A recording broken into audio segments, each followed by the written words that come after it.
Pinarangalan ng Commander ng 7th Infantry Kaugnay Division Philippine Army ang 12 kasundaluhan ng 91st Infantry Sinagtala Batalyon Philippine Army para sa kanilang dedikasyon sa tungkulin. Kasabay ito ng unang official visit ni Major General Joseph Norwin Pasamonte sa nasabing unit sa Barangay Kalabuanan, Baler, Aurora. Ang 12 ginawaran na medalya na binubuo ng mga opisyal, sundalo at mga miyembro ng CAFGO Civilian Active Auxiliary ay kinilala para sa kanilang kontribusyon sa iba't ibang mahalagang aspeto ng kanilang serbisyo.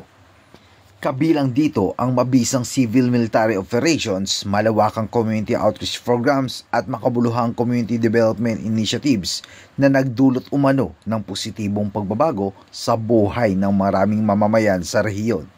Kayo na nasa pundasyon, kayo na nasa ibaba, kayo yung bumubuhat ng lahat ng nasa itaas ninyo. Kayo dapat yung pinagtitibay.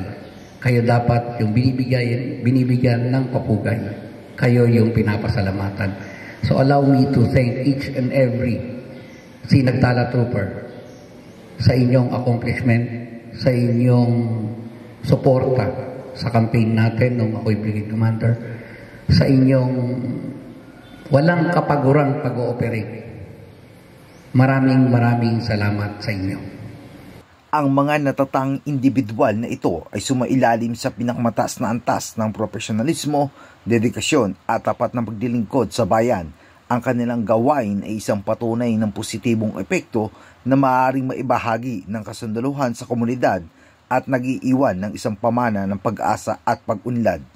Mula dito sa lalawigan ng Aurora, ako si Rohar B. Liwanag, ang inyong pamilyang kaugnay.